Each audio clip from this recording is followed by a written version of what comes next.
maybe get around the fact that typing-wise, it's not going to match up the best into that Terapagos, but I would not be surprised as we go into game number 1 if Flavio lets Calyrex Shadow Rider take a little bit of a slower ride into this battle and trying to scope out to see if we're going to get that Terapagos lead from Eric. All right, so let's get into game 1 of round 3, day 1 of the Honolulu World Championships here. Flavio on the top of your screen with an Incineroar Calyrex Shadow Rider lead compared to Eric Rios. There is the Terapagos, the crowning jewel of the latest DLC in Scarlet and Violet.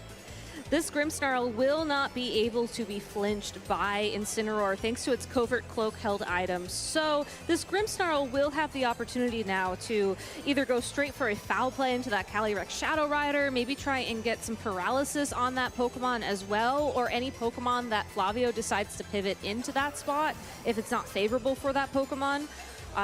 Terapagos will have to protect, unfortunately, this turn, but Eric is in a great position here to really threaten that Calyrex right off the bat and ensure that when the next turn happens, Terapagos can start sneaking in those Calm Minds that it's going to want to seek out. Yeah, and this is one of those tough turns for Terapagos, as you mentioned, Gabby. You don't want to get hit by a fake out, so if Flavio is prepared for potential protect on the other side, you can definitely try to punish Eric's defensive decisions. There is the protect, so Terapagos is not going to take any damage this turn.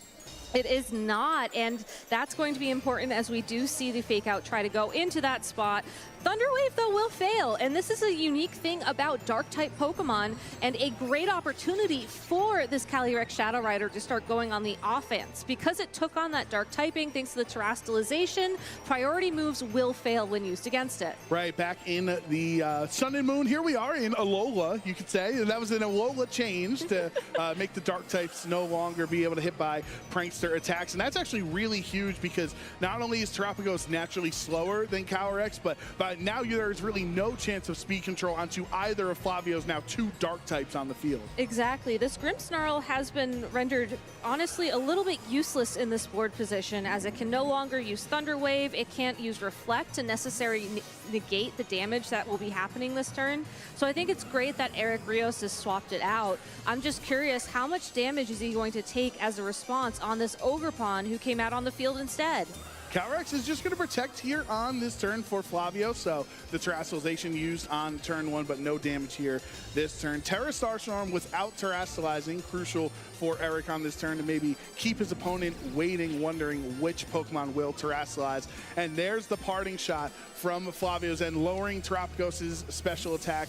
Really crucial because it is it hasn't even gotten the Calm Mind boost set up yet, so it's going to be doing even less damage. It is, and that is something that fell out of favor for Terapagos if we want to sort of look at the type of team that Eric's built here. Going into the North American International Championships, we saw every single Incineroar and their best friend, the other Incineroar, running Parting Shot as a way to mitigate the attack on Terapagos. And in this specific matchup, it's going to take Terapagos so much time to get those Calm Minds in, so much time to start getting that damage on the field, that Flavio should be easily able to pivot with this Incineroar in and out of the field a couple of times, and thanks to that Parting Shot, drop the special attack of that Terapagos. So he's going to be taking a bit of a slower approach on that side of the field, which is totally fine when you look at the other Pokemon, that Calyrex Shadow Rider. It's already at +2 attack. Even if it decides to go for an Astral Barrage this turn to try and get a little damage on that Ogerpon or a Pokemon that swaps in, it's still going to be whittling down the damage overall and starting to put that pressure on Eric and slowly progress this game forward. And really, whatever target goes into the attacks go into the Terapagos slot is in danger because it's either the boosted Calyrex attacks or the potential Urshifu that would break through a protect if he went for that. It doesn't look like Eric protected on this turn. Astral Barrage is immune. Terapagos is a normal type for now, so Ghost does not hit normal Pokemon there. So that's a -1 attack from the Terapagos, doing not even 30%, it looked like, to Calyrex Shadow Rider, who's not a bulky Pokemon at all. So that just shows how little damage this Terapagos can output right now. And there are the 3 Surging Strikes into Terapagos in that spot. Not doing too much damage, but it does at least break the Terra Shell. It does break the Terra Shell and potentially will put Terrapagos into range of a close combat after another turn of surging. Flavio to change that attack at this point in time. When utilizing close combat on Urshifu, you immediately take defensive drops in return for using that attack. So what a lot of trainers do in this board position, especially with Focus Sash Urshifu, so you know it can't get KO'd in a single hit, you go a couple of turns with the surging strikes until you feel more confident about going for the big damage, and then you go for that KO.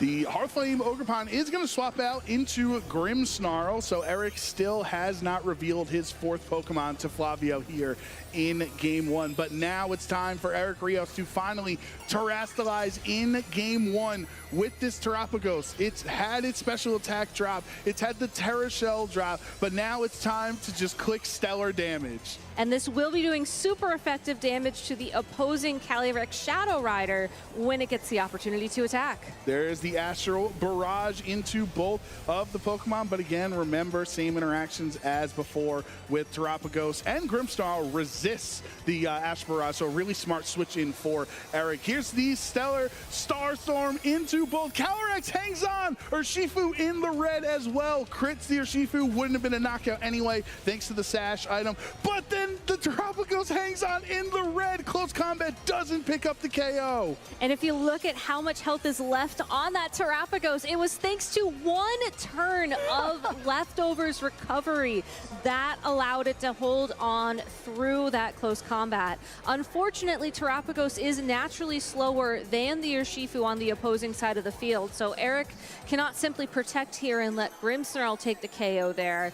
And honestly, Flavio is still in a very strong board position because of that lack of speed control to just stay on the offense. So I think Eric has to think, which Pokemon is he okay with getting knocked out here? I don't think you let your opponent go for a double KO, because if they do, that's going to give 2 more boosts to that Calyrex. Right, and it just gives Flavio so much more flexibility where you're stuck with 2 Pokemon. They can swap Incineroar in whenever they feel like it, get rid of the defense drops on Urshifu as well. So Eric is in a really tough position right now, has to swap this Terrapagos out for safety. Ogerpon Hearthflame coming onto the field in that position. Grimmsnarl setting up Reflect. That's not going to help against this Calyrex Shadow Rider, but it will help against any physical attackers Flavio has on his field. There's the one-hit KO. Ogerpon, no Focus Sash, no chance of surviving that. So I love that play from Flavio, because when the Grimmsnarl was in the back of Eric's party, there was no opportunity to safely go for that Psychic, because if the Grimmsnarl swapped in, it's a Dark-type Pokemon. Psychic would do 0 damage. But as soon as that Grimmsnarl came out on the field, if Terrapagos stays on the field, you can target it down with the Psychic, get the KO, then the Urshifu will target down the other Pokemon, get that knockout. It's just a very great way to ensure that even if there is a switch, you have that damage, it's a one-hit KO, and now Eric is down to his final 2 Pokemon with the Raging Bolt. You do have to wonder why the Raging Bolt was kept a secret in the back for so long on Eric's side of the field. And it is a bulkier Pokemon here. It does hold the Assault Vest item. It has the ability to pick up an easy knockout here on either of these 2 Pokemon with a Thunderclap, or even potentially Electroweb, a spread move, to deal some damage. But I think Eric was trying to prioritize having that Thunderclap access for this board state, where he can threaten a KO on either Pokemon. It's just, did you pick the one that's going to attack this turn? That's one way around Thunderclap. Just like Sucker Punch, your opponent has to attack this turn in order for Thunderclap to connect. So Flavio will swap that Urshifu out into Incineroar here. Calyrex protecting, saving it again from a potential Thunderclap on this turn. What did he go for? That's going to be a Calm Mind, a free Calm Mind for Terrapagos to get a boost to his special defense and special attack. Defense not mattering since it's such low HP, but that special attack could matter. No, he goes for the Thunderbolt instead, so he calls the swap, but it doesn't even do half to Incineroar. It doesn't. Unfortunately, Raging Bolt, you may be used to seeing the super offensive variants that have gotten popular in the form with a knockout range from a Terra Starstorm, for example. But you can also have the flexibility to swap between an Electroweb, maybe a Dragon Pulse over a Draco Meteor, so you're not dropping your special attack every turn. It's a great team pivot for Eric, preparing for a tournament like the World Championships, where that bulk and that flexibility is going to give you the opportunity to play to outs such like this. The fake out from Incineroar means that Raging Bolt will not get an attack on this turn. Here is the Psychic into Raging Bolt. Assault Vest, it hangs on thanks to that held item with 16 HP. Calyrex knocks itself out from the Life Orb damage. So now this is a single target attack from the Terrapagos with the Terra Starstorm into Incineroar on the other end with the special attack boost as well. That means Flavio's going to lose both of his Pokemon on this turn. A great prediction there from Eric, realizing that the Raging Bolt was the most logical target there for Flavio with the fake out, with the Psychic, because it did not have access to Protect. Just had that bulk to hold on through that attack, and the Terrapagos, it's a bit of a risky play. You could have been flinched there, which could have led to a very easy KO this turn, but taking the risk to go for that Calm Mind to ensure that Eric is still in the game. Unfortunately for Eric, we do get confirmation of Flavio's final Pokemon in that Rillaboom, who is going to have access to fake out this turn. So you do have to play this very, very carefully. But if your Raging Bolt can try and get a knockout here against the Urshifu, maybe your opponent just thinks you're going to be taking a big prediction like you did in that previous turn. That would then open it up for Eric to try and take this game. So it still is very much in Flavio's favor. Eric is just playing to as many outs here as he can, hoping that he'll find an opportunity where his opponent maybe slips up.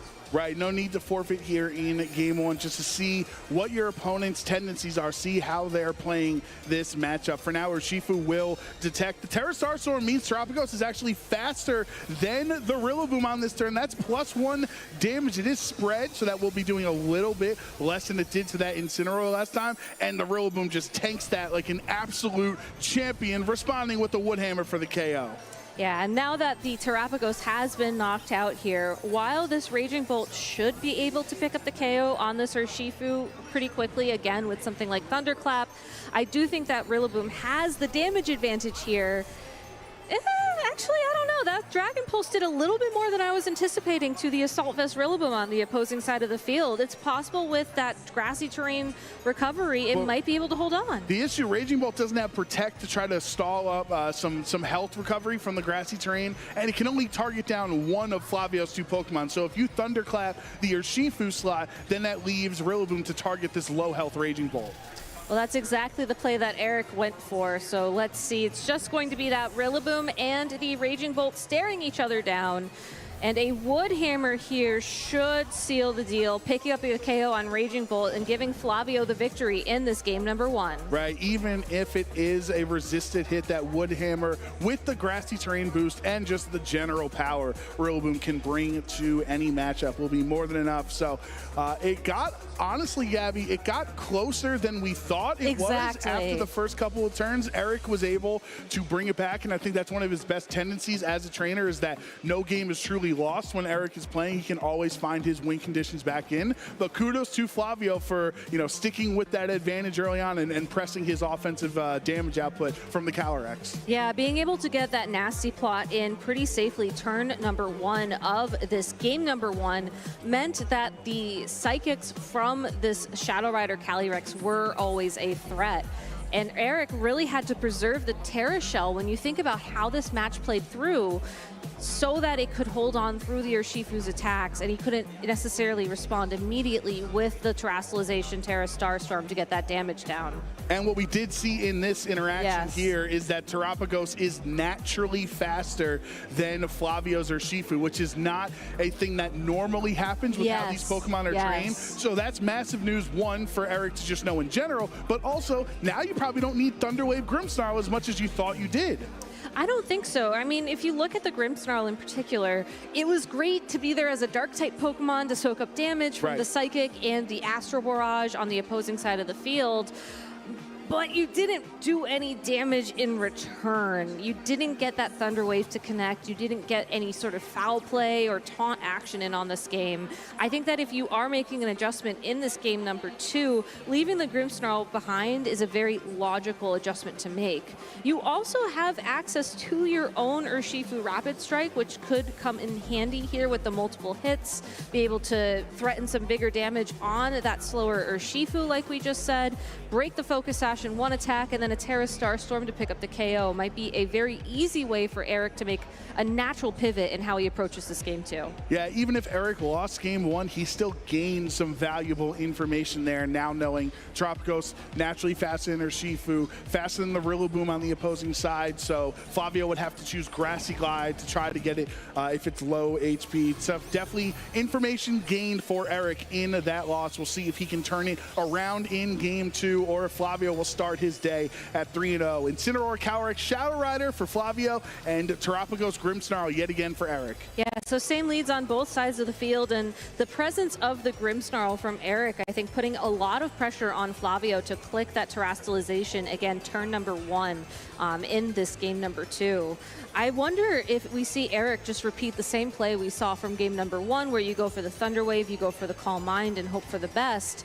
And then if your opponent doesn't Terastallize for some reason, you are able to connect that form of speed control and then find another way to give yourself that advantage. I think having Grimmsnarl as a Pokemon on the board is a fantastic position in this matchup in particular.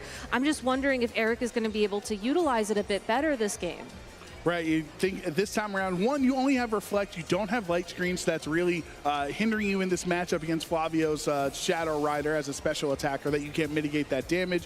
You're not necessarily worried about Incineroar's physical damage or anything like that. So this Grimmsnarl deciding, Eric decides, let's save it for later on, when maybe I can get some value out of a Thunder Wave or a Foul Play later on in the match. But Flavio does commit to Terastallizing two turn ones in a row, I should say, in this set. There is the Terra Dark, anticipating a potential Thunder Wave into that slot, but that's not what's going to happen. He will be able to set up the Nasty Plot, boosting Calyrex's special attack by 2 stages. Terapagos with the Calm Mind on this turn, boosting his special attack and special defense by 1 stage each. This very easily could have that special attack lowered, though, from the Parting Shot, but the Parting Shot goes into the Urshifu switch in instead, so Eric Terapagos is still boosted. It's still boosted, and that Urshifu was able to last the entire turn with its Focus Sash intact.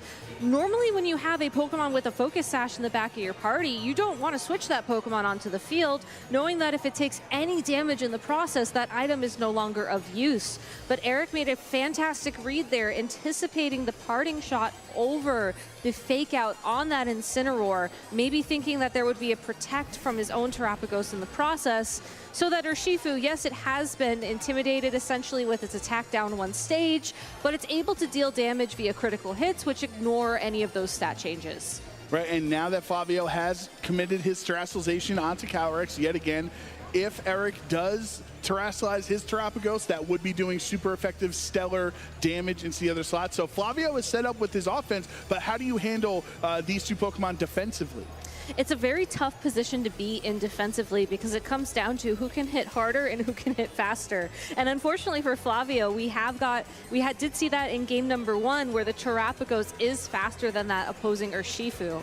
I don't think you necessarily are going to be able to take it out here, as we didn't see Eric double into that Pokemon to break the Sash and then deal damage. But still, this is going to be an easy 2-hit knockout on that Urshifu. Yeah, Urshifu brought down to the Focus Sash, so just 1 HP remaining on Flavio's end there. Close combat in response, though, from Flavio will bring Eric's Urshifu down pretty low. And remember, it was hit with the Parting Shot on the last turn, so it's not going to do a lot of damage. But the Unseen Fist into the Protect. You protect in front of Urshifu, but because of the Parting Shot, Calyrex hangs on. And yet another slower Urshifu as well than that Terapagos. So both these trainers, I think, taking an interesting approach here to how they prepare these Pokemon for the World Championships. But a great play there by Eric Rios, recognizing that he just has to connect an attack with that opposing Calyrex for the knockout. And Calyrex didn't opt to attack. It went for that Protect, just opening up that door. And Flavio's Urshifu does not have Aqua Jet. It has Taunt in that 4th slot compared to Eric's with the Aqua Jet. So you'd have a priority attack into this super low HP Calyrex Shadow Rider. All you have to do here is Aqua Jet the opposing Calyrex Shadow Rider and go for another Terra Starstorm. And you are slowly racking up that momentum to get back into this game. Rillaboom will swap into the field, into that Urshifu slot. So Flavio has revealed all 4 of his Pokemon here in Game 2, but wants to preserve the Urshifu for later. There's the Aqua Jet. Calyrex is down. Flavio's Terra is down, and Game 2 is off to a much better start for Eric. It is, and now that Terrapagos able to connect a Terra Starstorm, single target damage against the Rillaboom. It is holding an Assault Vest, so it's not going to do quite the dramatic knockout that we've been seeing so far in these games, but still a very awesome board position for Eric to find himself in. And honestly, now the Urshifu's kind of done its job. Got the Aqua Jet KO on Calyrex. Let the Urshifu get any amount of damage that it can, but really, Incineroar, Urshifu, Rillaboom sounds like a perfect reflect angle to me. It really is a great opportunity. A lot of times Grimmsnarl players will try and preserve reflect, as Urshifu with those critical hits is able to just hit right through them. But still, if your final Pokemon on the opposing side of the field are the combination of Incineroar and Rillaboom, your opponent's going to be looking to Wood Hammers over like Grassy Glide to deal that bigger damage, to try and make up that lost momentum. And I think the combination of a Terra Starstorm and Wood Hammer recoil damage at this point in time probably would knock out that Rillaboom. So Flavio does have a couple of options he can try and pursue here, but unfortunately, it looks like we're going to be seeing a fake out to break the Terra Shell, which means there's probably an attack coming in next from that Urshifu. Yeah, here's the Aqua Jet. 1 HP is all you need to take out Flavio's Urshifu on the other end. So Eric's Urshifu, even with the drops, has put in so much work here in this Game 2, claiming 2 KOs with those Aqua Jets. Tropicos did not take any attack that turn thanks to the fake out. And remember, Eric hasn't even terrestrialized yet. He hasn't terrestrialized, and he just got the Terra Shell ability back thanks to the combination of the lefties and grassy terrain recovery. So yeah, a fantastic game played here by Eric. Very, very well played. While there may still be a couple of turns here to wrap things up on Flavio's side of the field, I think that this Terrapagos is in a fantastic position to get those knockouts and bring us into Game 3. Yeah, I mean, Terra Shell, it's one of those, it's you know, you think about some other Pokemon like Multi-Scale Dragonite or even Lunala with its special ability when it's at full HP, taking less damage. The Terra Shell is even better because it doesn't just take less damage, it takes resisted damage while at full HP. So the battle is canceled. Terrapagos doesn't even take any damage in Game 2, and we're going to go to a Game 3. What a fantastic pivot from Eric there as well. You know, looking back at game number 1, we saw him lead that we saw him lead the Grimmsnarl and the Terrapagos, and I was assuming a more of a defensive position where you would want to try to make use of that Grimmsnarl, get those Thunder Waves to connect, maybe set up a Reflect for later on in the game. But instead, we saw him utilize that same strategy in this game number 2 to go ahead on the offensive, switch out that Grimmsnarl, force the terrestrialization, and really start the momentum going in his favor. When you're playing a Terrapagos team, you want to get Pokemon into the low HP so that all Terrapagos has to do at any point in time is threaten the terrestrialization and then threaten the double target Terra Starstorm. And that's exactly what we saw Eric pilot to throughout this game 2. A great adjustment. Yeah, and I think now that Flavio's the one that has to make an adjustment going into Game 3, obviously the first spot you can look at is the just kind of automatic turn 1 Terra that he's used in both of these games. Maybe that's a position where if Flavio wants to preserve his Calyrex Shadow Rider for later, maybe leading something else, or maybe just not even committing, especially if Urshifu's not on the field, no one's seen Fist, like maybe just go for a simple Protect on turn 1, see what Eric is up to. Yeah, I think you can. The value, though, for Calyrex Shadow Rider in particular is that if you are able to sneak in that nasty plot on turn 1, on turn 2, it just puts so much board pressure on that particular Pokemon. It really forces your opponent to always have an answer to it. And normally, if you're playing a matchup, maybe it's a Kyogre or a Miraidon or a Calyrex Ice Rider instead of the normal type Terrapagos, that pressure is enough to really force your opponent to have tunnel vision on that Pokemon and recognize the threat. Eric, benefiting from the fact that he's picked the normal type legendary Pokemon from this generation, that's not really as oppressive to him. And we've seen him utilize that very, very well throughout these 2 games. Right, and even the Grimmsnarl, immune to Psychic and resists Astro Barrage, so you can Nasty Plot as much as you want. With these 2 Pokemon on the field, Calyrex is not getting as much value out of it. So Flavio will make an adjustment here in Game 2, bringing his own Ogerpon Hearthflame, which, Gabby, just so happens to have Brick Break. It does have Brick Break, but I don't think that's necessarily a play you go for on turn number 1 here, unless you're feeling very confident in your predictions. I have a feeling that this Ogerpon is there more so to protect the Calyrex Shadow Rider without forcing it to Terrastalize in front of this Grimmsnarl. You will be redirecting any sort of taunts, any sort of Thunder Waves to that Pokemon in particular, but turn 1 you can follow me, Nasty Plot. Turn 2, then you can go on the offense. He didn't even click. That's how it goes. He didn't. Ogerpon did not click Follow Me on that turn, so that Thunder Wave naturally went in to Ogerpon's slot there. Potentially Eric anticipating a Follow Me or a Terra Dark out of Calyrex, as we've seen 2 games in a row. So Flavio making an adjustment and getting rewarded for it. No Terastallization, still gets the boost to his special attack. Terapagos will be able to get the Calm Mind boost. Here's the Ivy Cudgel into Terapagos with the crit, bringing it down under half HP. And now we have a very different game on the field for Eric, as that Terapagos is within KO range from a Psychic, and the only Dark-type Pokemon that Eric has access to is already on the field next to it. So Flavio can very easily threaten a KO on that Terapagos this turn or the next turn if we see Eric go for a Protect. You have to think, if he is going to protect that Terapagos, then what's the opening he can set up for himself this turn?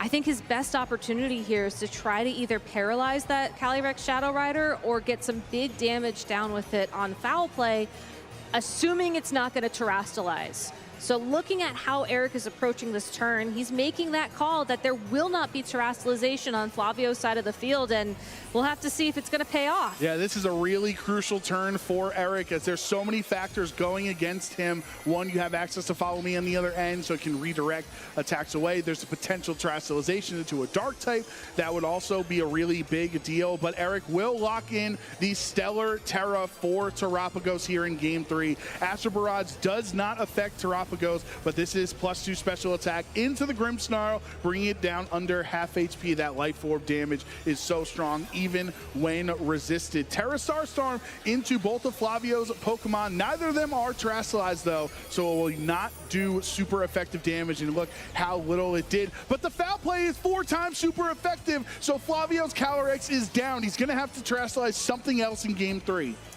That was a very great play there from Eric. Again, correctly calling that there would be no Terastallization on that Calyrex Shadow Rider. Does have to trade your own Grimmsnarl for that, but and no Reflect anymore. And no Reflect anymore, but you got the Paralysis onto that Ogerpon, so it's now slower than the Terapagos, slower than any of the other Pokemon you may bring to this game. And you know that if you're looking at your notes from the previous games, there's a high likelihood that Flavio's final 2 Pokemon are going to be that Rillaboom and Incineroar once again.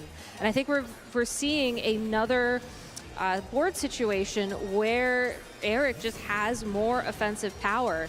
We do see the Urshifu for Flavio. And they both have the Focus Sash in this spot, so it's going to take multiple hits. There's nothing really on Flavio's end that can super effectively hit Eric's Urshifu right now to bring it down to the Sash. And remember, we saw last time around, if it comes to low HP, only Eric has Aqua Jet. Only Eric has Aqua Jet. I think as well, though, Flavio's Urshifu has this Stellar Terra type, and that could be a very interesting option for him here to try and regain some of the offense he lost when that Shadow Rider was knocked out.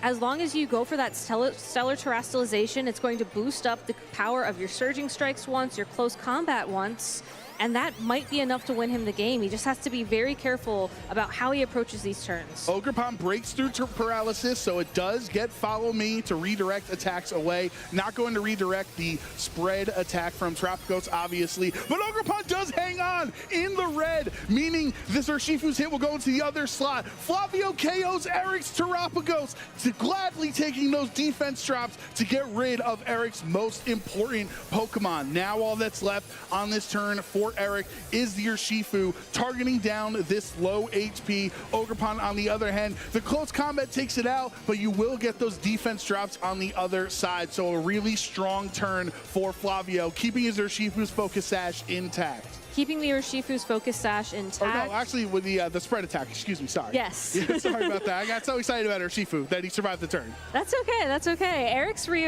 Rios' Urshifu, though, does still have that Sash intact, right, so you just got to make sure you're targeting down the right side of the field. We get final confirmation of the last two Pokemon for both Flavio and Eric. It's going to be Rillaboom staring down the opposing Ogrepon Hearthflame. And that Ogrepon Hearthflame is in a great spot after this first turn passes, when there's no opportunity for fake out, to go on the offense against the Rillaboom and clean up this game for Eric. He does have to worry about the Urshifu for this next turn, but given that it's at such low health, I think all you have to do here is target it down with 2 attacks and you're guaranteed to pick up the KO there. The big question is, can Ogrepon hold on through a Surging Strikes from the opposing Urshifu, probably Stellar Terra as well?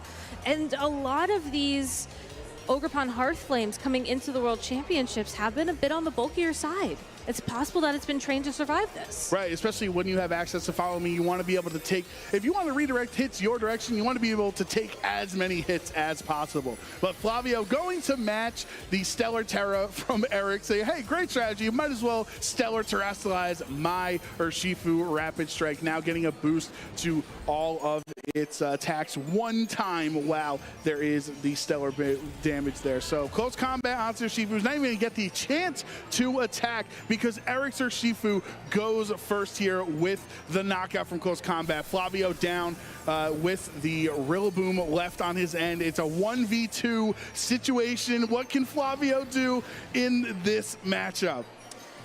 He could go for Grassy Glide into the opposing Urshifu. Unfortunately, though, with the Focus Sash, it will be able to hold on through that attack. I think what you would have to do here is try and find a KO onto the Ogre.